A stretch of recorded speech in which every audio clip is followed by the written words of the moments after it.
नमस्कार। India debate में आप सबका स्वागत है। मैं हूं आशुतोष पाठक। एक सवाल मन को विचलित किए जा रहा है। मैं तमिलियन पहले हूं या भारतीय पहले हूं? जहां कहीं भी मैं जाता हूं, मुझसे लोग ये पूछते हैं, क्या आप भारतीय पहले हैं या तमिलियन पहले हैं? हर जगह लोगों के मन में यह शंका हो रही थी और ऐसा सवाल वो इसलिए पूछ रहे थे क्योंकि उनको लगता था कि मैं अपने राज्य के बारे में, अपने तमिल के बारे में, अपने तमिलनाडु के बारे में कम सोचता हूं और देश के बारे में ज्यादा सोचता हूं।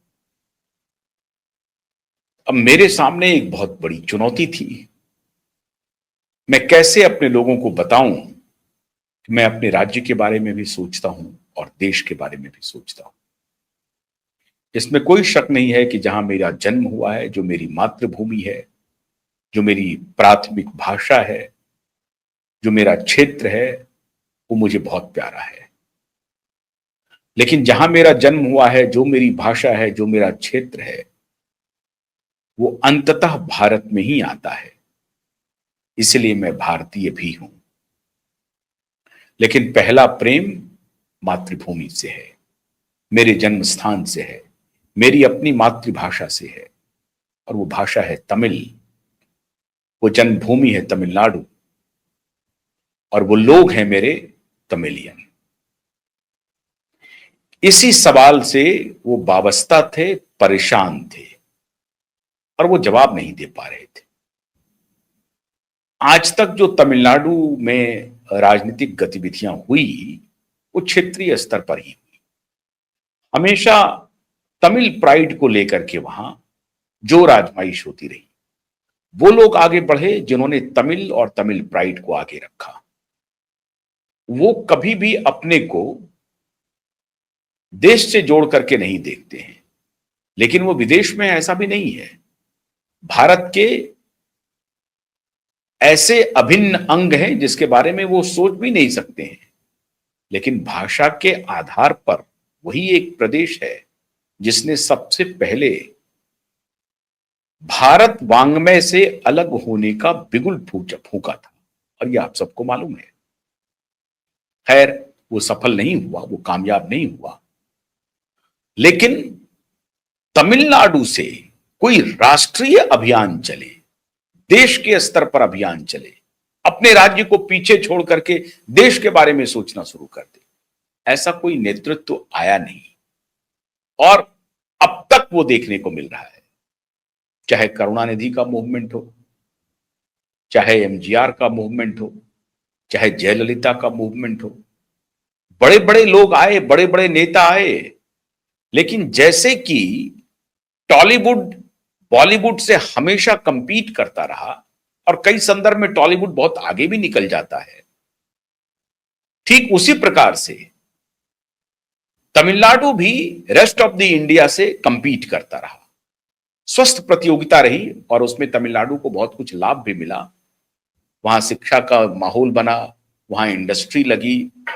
आज भी एग्रीकल्चरल लैंड तमिलनाडु में 40% से कम ही है और इसीलिए इंडस्ट्री के लिए बहुत माकूल माहौल है। वहां पे पर्याप्त मात्रा में पानी है, समुद्री किनारे से घिरा हुआ है, इसलिए आप ट्रीट करके उस पानी का प्रयोग कर सकते हैं और अपने भी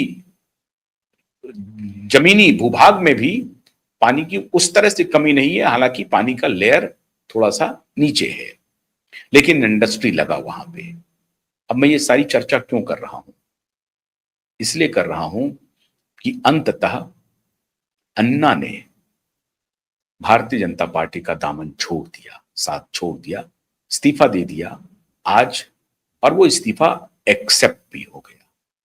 5 दिन तक अन्ना दिल्ली में थे, अलग अलग नेताओं से मिल रहे थे। प्रधानमंत्री से उनकी मुलाकात नहीं हुई। बिना प्रधानमंत्री से मुलाकात किए हुए ही वापस वो चेन्नई लौट गए और चेन्नई में जाकर के उन्होंने घोषणा भी कर दी अपने नई पारी की। नई पॉलिटिकल पार्टी बनाएंगे ये तो एक प्रकार से अब असंभावी होगा, लेकिन पॉलिटिकल मूवमेंट करेंगे, ये उन्होंने घोषणा कर दिया। कल तक ये खबर आ रही थी कि नहीं, वो बीजेपी में रहेंगे, प्रधानमंत्री से मुलाकात होगी और वो बीजेपी में रहेंगे।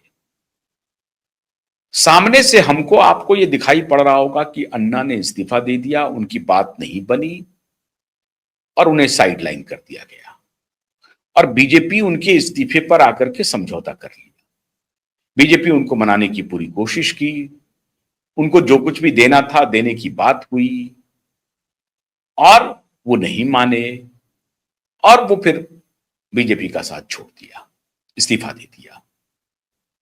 प्रेस कॉन्फ्रेंस में अन्ना ने कहा कि मैं जिस लिए बीजेपी में आया था वो एक कमिटमेंट के आधार पर, और वो कमिटमेंट जो संगठन महामंत्री हैं बीएल संतोष, उन्होंने मुझे दिया था। नाम लेकर के कहा कि संगठन महामंत्री बीएल संतोष ने मुझे कुछ आश्वासन दिया था, कमिटमेंट था उनका।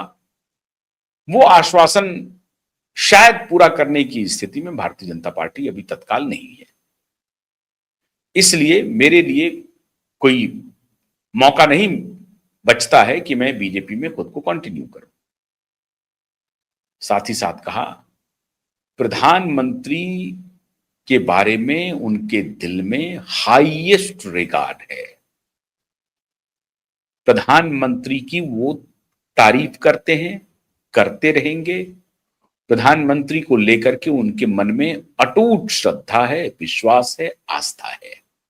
मजबूती से कहा, ऐसा तो पहली बार हुआ होगा कि कोई व्यक्ति बीजेपी छोड़ करके जाए और वो बीजेपी की आलोचना करे ही नहीं और ये कहने लगे कि प्रधानमंत्री महान है, सारे नेता महान हैं, ठीक है हमको कमिटमेंट जो हुआ था वो नहीं मिला, कोई बात नहीं, लेकिन एक शब्द भी भारतीय जनता पार्टी के खिलाफ न बोले, ये भी अद्भुत बात है। उन्होंने कहा कि जिस दिन मैंने बीजेपी ज्वाइन किया उसके एक दिन ही पहले सुपरस्टार रजनीकांत का मुझे फोन आया और रजनीकांत ने कहा कि आप मेरे मूवमेंट में, पॉलिटिकल मूवमेंट में शामिल होइए। मतलब अन्ना की जो छवि थी या अन्ना का जो लड़ाकापन है, अन्ना की जो संघर्ष करने की क्षमता है, ये फिल्म स्टार रजनीकांत भी भली भांति समझ रहे थे और इसीलिए उन्होंने आखिरी वक्त में फोन किया और ठीक एक दिन के बाद उन्होंने बीजेपी ज्वाइन कर लिया। रजनीकांत की पार्टी कभी आई नहीं, रजनीकांत का पॉलिटिकल मूवमेंट चल नहीं पाया। अपेक्षा की जा रही थी कि रजनीकांत आएंगे और जैसे एमजीआर का मूवमेंट था वैसे रजनीकांत लेकर के आएंगे, क्योंकि सुपरस्टार और रजनीकांत एक माने हुए अभिनेता हैं, इसमें कोई शक नहीं है। लेकिन रजनीकांत आगे नहीं बढ़ पाए, विजय आगे बढ़ गए। लेकिन अब हुआ क्या इन 5 दिनों में? ऐसी क्या बात हो गई जो अन्नामलाई को बीजेपी का दामन छोड़ना पड़ा? दामन छोड़ा है क्या, बीजेपी से दूर चले गए हैं?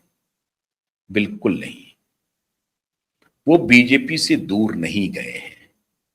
अगर आप को थोड़ी बहुत भी पॉलिटिकल समझ हो तो आप कल्पना कीजिए, याद कीजिए, उमा भारती के पब्लिकली कैमरा के सामने उन्होंने आडवाणी जी को बुरा भला कहा।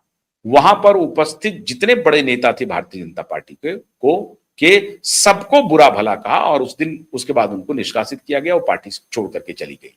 जिस तरह से उनका बर्ताव था, जिस तरह से कैमरे के ऊपर उन्होंने आडवाणी जी को बुरा भला कहा, बाकी सभी बड़े नेताओं को बुरा भला कहा, उसके बाद जाहिर है कि उनको इस्तीफा ही देना था। उमा भारती ने इस्तीफा भी दे दिया, लेकिन बाद में उमा भारती वापस आई।